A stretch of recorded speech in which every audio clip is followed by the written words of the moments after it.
آج ہم خلافت سیدنا ابو بکر صدیق رضی اللہ تعالیٰ عنہ کے تابناک پہلوؤں پہ بات کرنے جا رہے ہیں کہ ایکچول حکمرانی ہوتی کیا ہے۔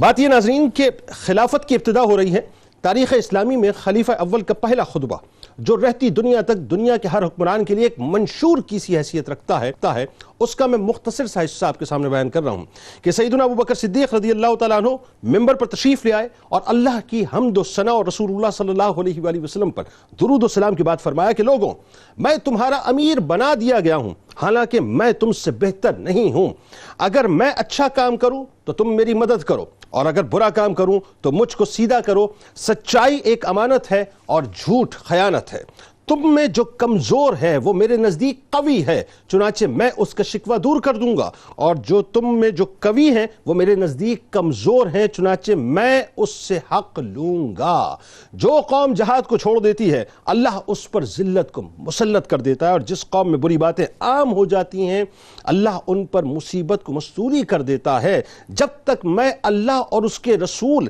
صلی اللہ علیہ وآلہ وسلم کی اطاعت کروں تو میری اطاعت کرو، اور جب میں اللہ اور اس کے رسول صلی اللہ علیہ وآلہ وسلم کی نافرمانی کروں تو تم میری کوئی اطاعت نہ کرو، یعنی تم پر میری اطاعت فرض نہیں ہے۔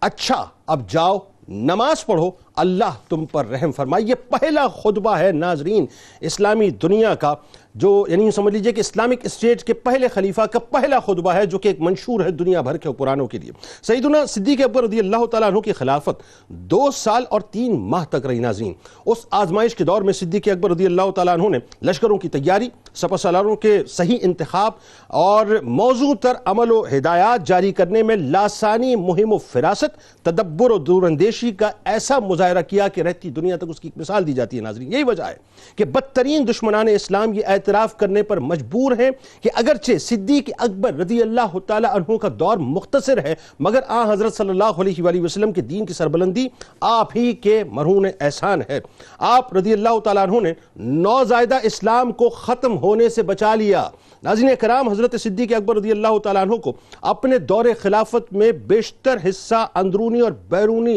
دشمنوں سے نمٹنے میں صرف کرنا پڑا، لیکن اس کے باوجود ملک کے نظم و نسق سے آپ مکمل طور پہ یعنی سمجھ لیجئے آگاہ رہے، غافل نہیں ہوئے۔ فی الحقیقت انہوں نے اپنی قوت ایمانی، تدبر و فراست اور عزم و ہمت کی بدولت نوزائیدہ خلافت اسلامیہ کو اتنا مستحکم کر دیا ناظرین، اتنی مستحکم بنیادیں عطا کر دی کہ جس پر ان کے اولو العزم جانشین حضرت عمر فاروق اعظم رضی اللہ تعالیٰ عنہ نے ایک عظیم الشان عمارت تیار کر دی۔ یعنی میں اگر یہ کہوں جملہ تو غلط نہ ہوگا ناظرین کہ نبی کریم صلی اللہ علیہ وآلہ وسلم نے اسلامک اسٹیٹ کی بنیاد رکھی، اس بنیاد کو صدیق اکبر رضی اللہ تعالیٰ عنہ نے مضبوط فرمایا، اور اس مضبوط بنیاد کے اوپر جو عمارت تعمیر کی ہے وہ عمر فاروق رضی اللہ تعالیٰ عنہ نے کی۔ یعنی آپ سوچئے ناظرین کہ اگر آپ کو ارتداد کیسے ختم ہوگا یہ سوال کرنا ہے، یا ختم نبوت کی محافظت کیسے ہوگی یہ سوال کرنا ہے، تو صدیق اکبر رضی اللہ تعالیٰ عنہ کی بارگاہ میں جانا ہوگا۔ اگر اسلامک اسٹیٹ کی ایکسپینشن کی بات اگر آپ نے کرنی اور سمجھنی ہے تو پھر کہیں اور نہیں، فاروق اعظم رضی اللہ تعالیٰ عنہ کی بارگاہ میں جانا ہوگا۔ اس کی حفاظت کیسے کرنی ہے اگر یہ سمجھنا ہے تو عثمان بن عفان رضی اللہ تعالیٰ عنہ کی بارگاہ میں جانا ہوگا، اور باغیوں سے کیسے نمٹنا ہے، ان کا کیا معاملہ ہوگا، تو پھر کہیں اور نہیں، مولا کائنات مولا علی کرم اللہ وجہ الکریم کی بارگاہ میں جانا ہوگا۔ ناظرین کرام، سرکار دو عالم صلی اللہ علیہ وآلہ وسلم کے ظاہری پردے کے فوراً بعد ایک طرف حضرت اسامہ رضی اللہ تعالیٰ عنہ کی قیادت میں لشکر کی روانگی کا مشکل ترین مرحلہ تھا، تو دوسری طرف ارتداد کا ایک بہت بڑا فتنہ ابھر کر سامنے آیا تھا اور اس کا خاتمہ کرنا تھا۔ اور مانین زکوٰۃ آپ جانتے ہیں کہ اسلامی احکامات کے تابع نہیں ہو رہے تھے تو ان کو تابع کرنا مقصود تھا، اور سب سے بڑھ کر جو فتنہ تھا ناظرین وہ یہ تھا کہ جھوٹے مدعیان نبوت تھے ان کو ان کے انجام تک پہنچا کر رہتی دنیا تک جو تحفظ ختم نبوت کی علم برداری اور اس کا تاج ہے وہ یقیناً صدیق اکبر رضی اللہ تعالیٰ عنہ نے اپنے سر پر سجایا اور اس کی حفاظت کرنا تھا ناظرین۔ یہ واقعات مملکت اسلامیہ کے لیے ستونوں کی حیثیت رکھتے تھے، ان میں سے ایک ستون بھی اگر ادھر ادھر ہو جاتا ناظرین اور سیدھا نہ ہوتا تو پوری عمارت جو ہے وہ ڈھہ جاتی۔ خلیفہ اول نے جس تدبر، حکمت عزم و استقامت سے فتنوں کا قلع کما کیا. انسانی تاریخ میں ناظرین اس کی مثال نہیں ملتی. ام المومنین سیدہ عائشہ صدیقہ رضی اللہ تعالیٰ عنہ فرماتی ہیں کہ رسول خدا صلی اللہ علیہ وآلہ وسلم کا وصال ہوا اور میرے والد پر ایسے ایسے مصائب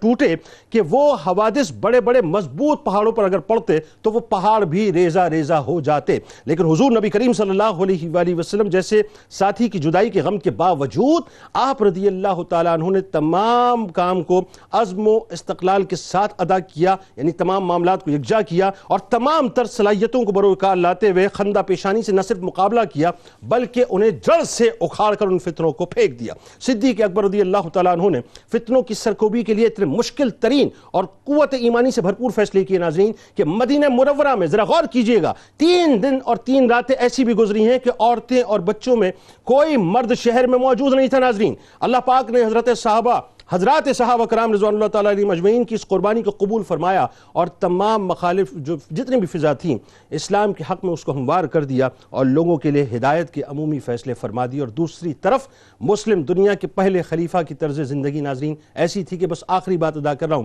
کہ امام حسن مجتبیٰ علیہ السلام فرماتے ہیں کہ حضرت صدیق اکبر رضی اللہ تعالیٰ عنہ نے اپنی وفات کے وقت ام المومنین حضرت عائشہ صدیقہ رضی اللہ تعالیٰ عنہ سے فرمایا کہ دیکھو, اب جملوں پہ غور کیجئے گا, جو آج طاقت کرنے والے لوگ ہیں جن کے پاس کرسی ہے, ذرا سنیے کہ حق کے حکمرانی اگر ہمارا حق ہے تو پھر ایسے حکمرانی ہونی چاہیے جیسے حکمرانی صدیق اکبر نے فرمائی ہے. وہ فرماتے ہیں کہ دیکھو یہ اونٹنی جس کا ہم دودھ پیتے ہیں اور یہ بڑا پیالہ جس میں ہم کھانا کھاتے ہیں یعنی کھاتے پیتے ہیں اور یہ چادر جو اوڑے ہوئے ہوں یہ سب بیت المال سے لیا گیا ہے. ہم ان سے اس وقت تک نفع اٹھا سکتے ہیں جب تک کہ میں مسلمانوں کے امور خلافت انجام دیتا رہوں گا. جس وقت میں وفات پا جاؤں تو یہ تمام سامان حضرت عمر فاروق رضی اللہ تعالی عنہ کو دے دینا. چنانچہ آپ رضی اللہ تعالی عنہ کا انتقال ہوا تو ام المومنین سیدہ عائشہ صدیقہ رضی اللہ تعالی عنہ نے تمام چیزیں حسب وصیت آپ کو دے دیں. سیدنا عمر فاروق رضی اللہ تعالیٰ عنہ نے چیزیں واپس پا کر کیا فرمائی, یہ جملے ہیں ناظرین